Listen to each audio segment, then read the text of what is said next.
আসসালামু আলাইকুম। আমি আবু সাইদ আরও একটি নতুন ভিডিও নিয়ে এসেছি আপনাদের মাঝে। আজকে আপনাদেরকে দেখাবো কিভাবে একটি মোটরকে সেন্সরের মাধ্যমে অন অফ করা যায়। বন্ধুরা, আমরা সিরিজ লাইন দিয়ে আপনাদেরকে দেখাবো। আমরা একটি সেন্সরের লাইন দিয়ে দিয়েছি। দিয়ে দেওয়ার সাথে সাথেই দেখছেন অন হয়ে গেছে। এখন সেন্সরটি কোনো কিছু সংস্পর্শ পেলেই অফ হয়ে যাবে। বন্ধুরা, ভিডিওতে ঠিক যেভাবে দেখলেন, তাহলে বন্ধুরা বোঝা গেল এই সেন্সরটি সবসময় নর্মালি ক্লোজ থাকে। সেন্সরটি কোনো কিছুর স্পর্শ পেলেই ও নর্মালি ওপেন হয়ে যাবে। সেন্সরটি ফাঁকা অবস্থায় কত সময় পরে ঠিক রানিং হবে এই টাইমও সেট করে দেওয়া যায়। আমরা বন্ধুরা 10 সেকেন্ড সেট করে দিয়েছি।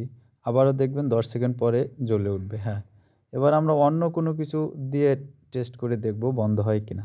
জি, বন্ধ হচ্ছে। বন্ধুরা, এবার আমরা আরেকটু বেশি টাইম সেট করে দেব, 15 সেকেন্ড করে দেব। এখানে সেনসিটিভিটি এবং টাইম দুইটাই সেট করা যায়।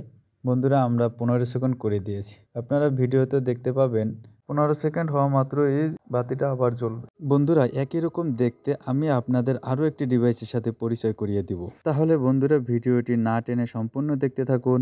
জি বন্ধুরা, এখন যে ডিভাইসটির সাথে পরিচয় করিয়ে দেবো এটি হলো ম্যাগনেটিক সুইচ। বন্ধুরা, এটি দেখতে কিছুটা আগের সেন্সরের মতো আকার আকৃতি হলেও এর কাজ কিন্তু ভিন্ন।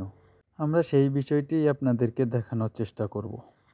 আমরা সেন্সরটি সিরিজ লাইনে লাগিয়ে চেক দেব। আমরা অলরেডি সিরিজ লাইনে লাগিয়ে ফেলেছি। বন্ধুরা, আপনারা লক্ষ্য করুন আগের সেন্সরটির মতো কিন্তু ও রানিং হচ্ছে না। আমরা এবার একটি ম্যাগনেট স্পর্শ করে দেখব। বন্ধুরা, দেখতে পাচ্ছেন একটি ম্যাগনেট যখনই কাছে নিয়ে আসতেছি ও কিন্তু নর্মালি ক্লোজ হয়ে যাচ্ছে। আবার ছেড়ে দিচ্ছি তখনই ও নর্মালি ওপেন হয়ে যাচ্ছে। মানে যখনই ম্যাগনেটটির স্পর্শ হবে তখনই সুইচটি অন হয়ে যাবে এবং ম্যাগনেটটি সরিয়ে ফেললে সুইচটি অফ হয়ে যাবে। বন্ধুরা, আমরা অন্য কোনো ধাতব পদার্থ স্পর্শ করে দেখলাম কিন্তু ম্যাগনেট ছাড়া কিন্তু রানিং হচ্ছে না। যখনই ম্যাগনেটের সংস্পর্শ হচ্ছে তখনই সুইচটি অন হচ্ছে এবং ম্যাগনেটটি সরিয়ে নিলে অফ হয়ে যাচ্ছে। বন্ধুরা, আজকে এই পর্যন্তই। ভালো থাকবেন, সুস্থ থাকবেন। কথা হবে পরবর্তী কোনো নতুন ভিডিওতে। বন্ধুরা, ভিডিওটি ভালো লেগে থাকলে লাইক, কমেন্ট, শেয়ার করে দিন।